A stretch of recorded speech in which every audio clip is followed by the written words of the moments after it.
Hello mga best! So ito naman po tayo sa ating video kung paggawa ko ng Vietnamese spring roll na napakadali lang. Yan, nakita nyo po yung ating mga ingredients. Yan po. Bali meron tayong carrots, Japanese cucumber, lettuce, mint leaves, chives, shrimps, or bali pinakulan ko na itong dalawang to with salt. Is only a water and rice paper. So bali saglit lang yun dyan sa tubig kasi hindi pwede siyang mababad na matagal.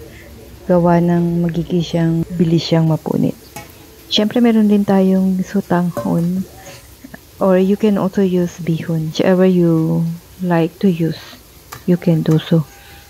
So all the ingredients, I just put it in a rice paper. There's no rules kung anong mauna at mahuli. So it's up to you. Kung ano, basta ingat lang po sa pagbalot kasi ito kapag nasobrahan mo din sobrahan din sa babad sa tubig, ganyan madali siyang mapunit at syempre kung madami rin yung nailagay natin sa loob. Kaya dahan-dahan lang po tayo. Kahit anong unang ilagay natin dyan, napaparami lang talaga yung aking noodles, no? Nahalata nyo ba? Minsan, dinoble ko to kasi napunit niya. Anyways, if you want to try that, it's fine. But I suggest if you can do not to double layer yung yung pang-wrap. So, tinan nyo po yan. Ang kapal yan. Kasi pag doble ang wrapping niya, magiging chewy. Yung it's hard to bite. So, kaya mas masarap pa rin yung isa lang na wrapping. So, diba, sabi ko kanina na walang rules sa paglagay kung anong pa sunod-sunod.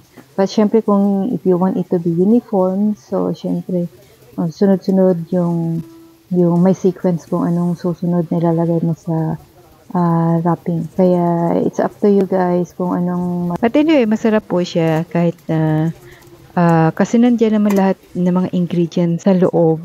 Yun nga lang is magkakaiba-iba kung ano ang nauna at nasa huling nilagay ko sa loob lang. Ayan po. So, masarap po siya.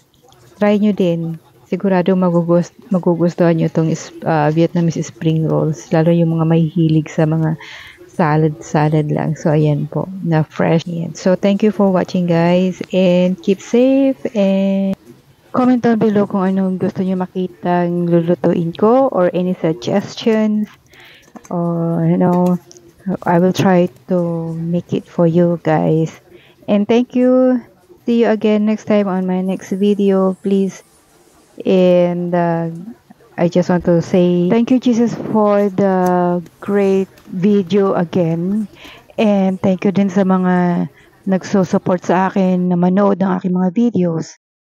Ayan po. So God bless you all. Always smile and pray.